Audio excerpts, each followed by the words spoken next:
utilizamos 6 áreas, 3 de cada pista, são 2 pistas de pouso e decolagem no aeroporto, e coletamos amostras, eles chamam de indeformadas e deformadas de solo, para análise de fertilidade, granulometria e características hídricas. Então, vocês que são, os 2 colégios são agrícolas, não é isso?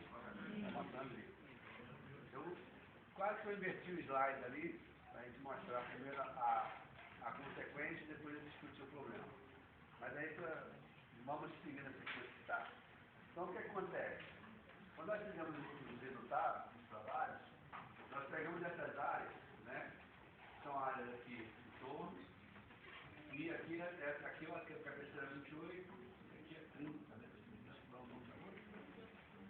Não lembro.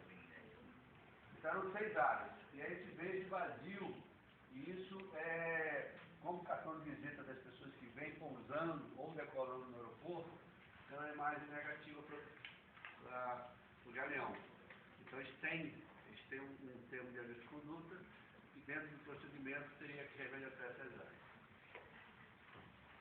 E aí nós começamos a determinar o quê? Quais amostras coletadas, nós medimos a densidade. Então, o que ele percebe no solo agrícola, né? Vocês que são estudantes, são técnicos agrícolas, talvez alguns futuros engenheiros agrônomos ou florestais, qual é a densidade normal de um solo? Não chegaram lá ainda. Não chegaram lá ainda?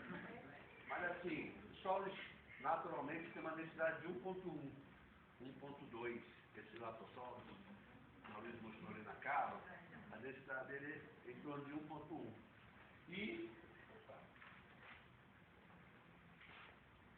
nós estamos aqui na área 1, 2, 3, com umas densidades bem superiores. Então, como é que a gente quer que a planta se desenvolva no solo compactado? Só para você ter ideia, a densidade de um mineral, de uma rocha, é 2.7. Tá? Então, nós estamos saindo de uma rocha para uma área onde você tinha um solo que deveria estar nessa densidade.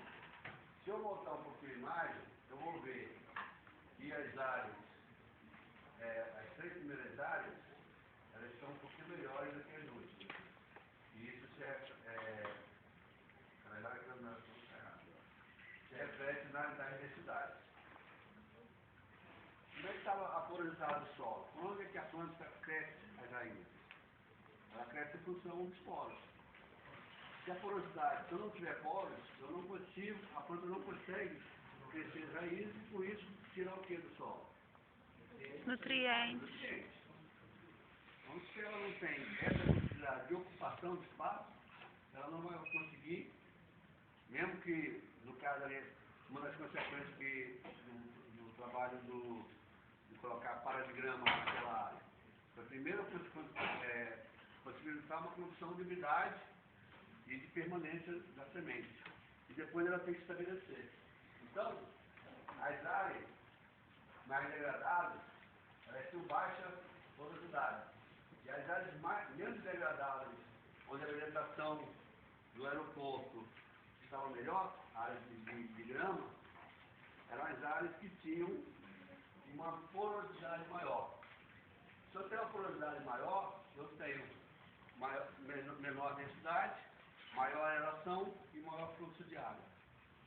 Então, mesmo que eu não tenha muito nutriente, a gramínea ela consegue ir formando a sua matéria orgânica, e essa formação da sua matéria orgânica vai liberar o quê? Os macro e micronutrientes que ela precisa. Então, a gente vem aqui, começa a ver o quê?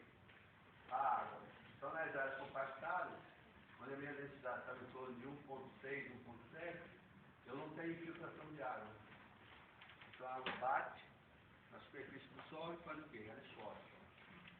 Quando ela escorre, ela carrega o quê? Ela carrega o solo.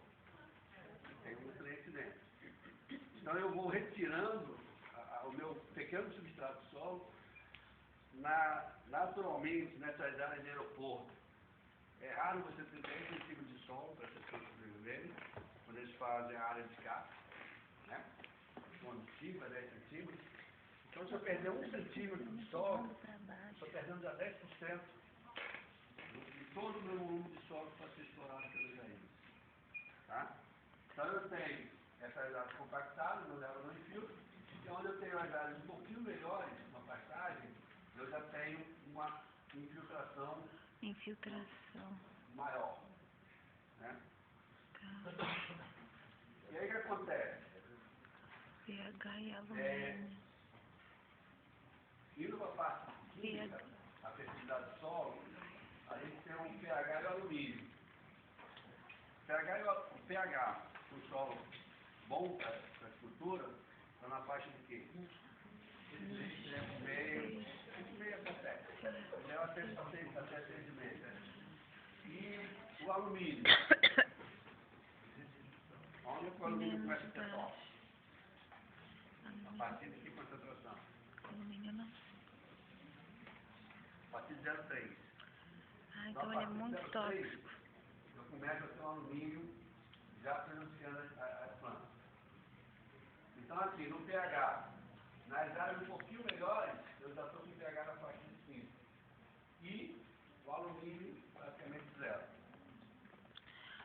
Sem querer, né, eu acredito que isso não tenha sido uma estratégia da Infraero fazer isso, mas eles conseguiram, em uma das áreas de pistas de pouso e decolagem, promover uma situação de melhor condições para o estabelecimento da gramínea.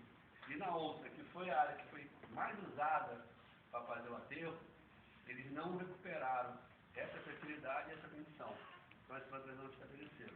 Então os maiores problemas de degradação da cobertura vegetal, ela está exatamente na área onde foi feito os maiores trabalhos de corte e aterro. E aí, eu venho com o quê? Aqui eu estou com minhas áreas degradadas, é isso? O meu valor V, o meu conteúdo de cálcio e magnésio é o quê? É mais baixo. V, a gente sabe que é saturação de base. Ou seja, é a soma de nutrientes. Se for maior que 50%, eu considero solo trófico. Se eu considero solo trófico, significa que ele é um solo de melhor qualidade para as plantas. Se ele for abaixo de 50%, então é um solo de pior qualidade. Então, aqui na verdade esse valor eu teria que ter feito uma coluna aqui, né? Mas ele acompanhou os teores de cálcio e magnésio, foi isso que eu quis mostrar nesse gráfico.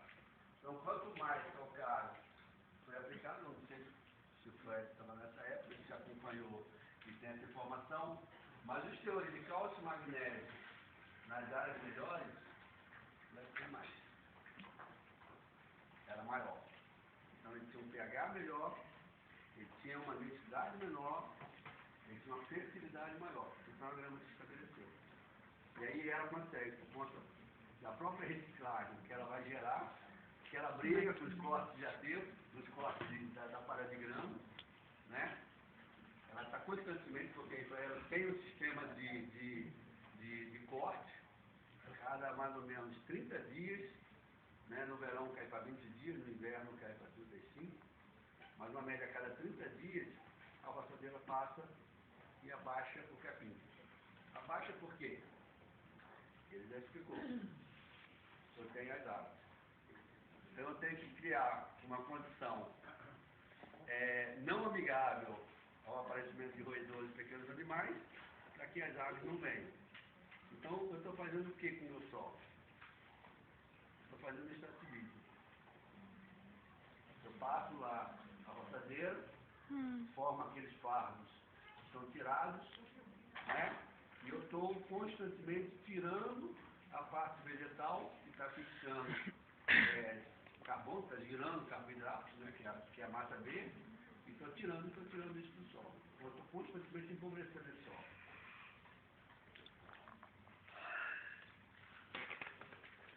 Aí, continuando ainda no diagnóstico, né? Eu tenho potássio também um pouco melhor nas áreas menos degradadas. A mesma coisa para o solo, para o fósforo, né? Adicionar fósforo na região.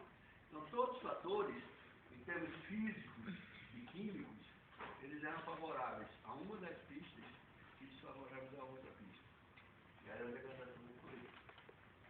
E aí o conteúdo de matéria orgânica, que todos aqui já ressaltaram, eu tenho o quê? Quando eu tenho um conteúdo de diagnóstico, está expresso aqui. Eu tenho um conteúdo de matéria orgânica que era melhor. Então, esse conteúdo de matéria orgânica eu consigo fazer com que a planta consiga sobreviver em um ambiente não propício a ela, tá? Que é a capacidade de sobrevivência dela. Era esse slide que eu queria mostrar primeiro para discutir com vocês. Mas eu não sabia que ia ser a sequência, eu poderia ter tirado aqui os números e nós iríamos discutir qual é a área 1 e qual é a área 1, a área 6. Então, quais são as três primeiras áreas? São as piores. Então, o que é que eu tenho de vegetação nela? Nada. Né? Aqui está a largada da base. Então, você, à medida que vai andando da pista da cabeceira 28, você vai começando a melhorar. Aqui já é a segunda pista. 15,33, né? Mas você vai andando para 15,33, você encontra essa condição aqui. De melhor qualidade. Que foi a área que não foi a área de aterro. De corte aterro. Foi mais aterro do que corte. E aqui é que eu tenho maior fertilidade. Então, se eu não criar um ambiente favorável às plantas, eu não vou conseguir que ela se estabeleça. Eu vou plantar e vou ter problema de restabelecimento. E aí foi uma nova discussão entre a engenharia e a agronomia. Porque eles queriam o quê? Dar condição para a planta sobreviver. Aí a engenharia dizia, não, mas eu não posso deixar o solo mais fofo que uma aeronave, não sei quantas toneladas, vai pousar. Se ela precisava da área de escape, ela tem que ser resistente. Então, como é que eu concilio essas duas coisas?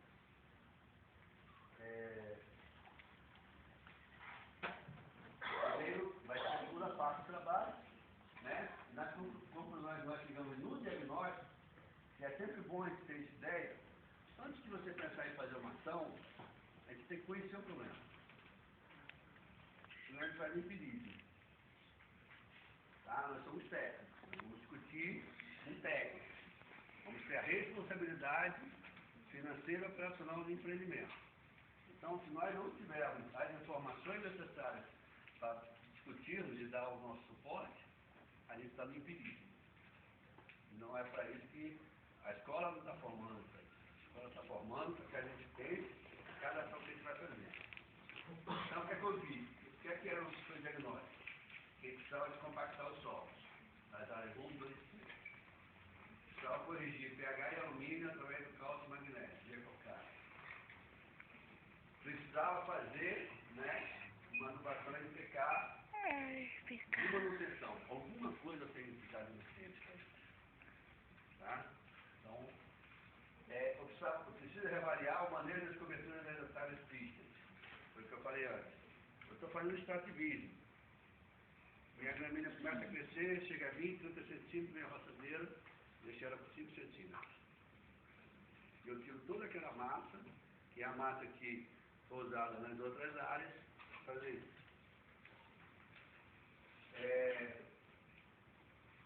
Há uma correlação positiva entre o conteúdo de matéria orgânica e grau de degradação. Quanto maior o teu quanto maior o teu de matéria orgânica, menor o grau de degradação. Ou quanto. Né? E aí nós, como resultado dessa primeira fase do trabalho, nós precisávamos definir outros tipos de espécies vegetais que pudessem substituir a grama. Porque a grama é uma despesa muito grande para Israel. Então nós fizemos um segundo trabalho, que foi a extração e manejo da cobertura vegetal. Nós testamos a grama que a Israel usava, né, que era uma braquiária, testamos uma grama para batatais e testamos o arax, que é uma leguminosa que tem o poder de fixação de nitrogênio. Então nós desenvolvemos esse trabalho em continuidade, foram 3 espécies de cobertura, elas foram semeadas em 2 profundidades. Você veja as condições que nós demos a elas, 5 centímetros e 10 centímetros. E desenvolvemos uma estratégia diferenciada. A cada 1 metro, nós fazíamos uma ranhura no solo, a 10 centímetros. Por que essa ranhura no solo a 10 centímetros? Para que ela tivesse um pouquinho mais de substrato quando ela pudesse fixar as suas raízes. ela tinha 10 centímetros de profundidade, no restante, entre esses dois intervalos de 1 metro, ela tinha 5 centímetros de espessura do solo. Então isso não afetaria, teoricamente, a segurança da área de escape em relação ao pouso decorário nas aeronaves. Aí foi feito o preparo do solo, subsolar de qualificação, com 4 repetições. Essas áreas tinham 2 metros por 10, ou seja, 20 metros quadrados, e a área utilizada foi 1.500 metros quadrados. Aqui são as fases, né? Até essa pediu para adiantar e vai adiantar também. A gente medindo as áreas, aqui ela já estava preparada, aqui são os fluxos a cada 1 metro, né, de qualificação. Aqui aplicando calcário, todas as áreas receberam calcário. Aqui é um detalhe do trator, fazendo o risco, né? E aqui ele é 10 centímetros, não sei se tem a foto aqui medindo. E aqui o resultado, né? A braquiária, ela continua sendo a melhor em termos de ocupação de espaço, só que ela continua me gerando outro problema, a altura dela. Em 175 dias de experimento, foi o tempo que nós conduzimos o experimento, nós fizemos 4 cortes. Tá? Então você imagina uma área de 140 hectares, né? Que era ali para ela, temos que fazer 4 cortes, praticamente 1 por mês. E aí, a imagem dela, foi feito um trabalho de estudo de imagem de ocupação do percentual de solo.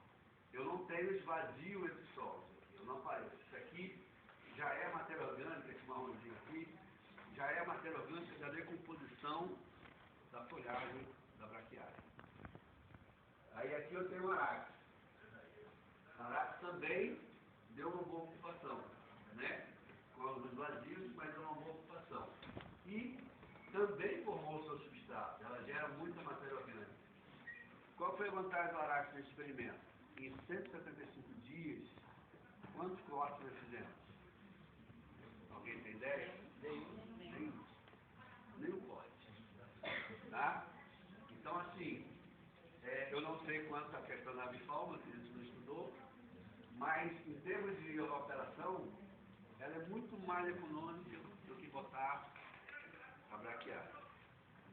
E a última que nós testamos foi a grama batatais, a pasfalo. Ela não fechou, ela não consegue, ela foi plantada em linha, no todo, ela não conseguiu ocupar aquele espaço onde não tinha nutrientes e matéria orgânica que nós colocamos. Ela foi plantada na linha e na linha ela continuou. E aí no estudo de imagem, a gente tem ela ocupando 50% da área. Então ela não se mostrou uma boa grama para a recuperação dessas áreas.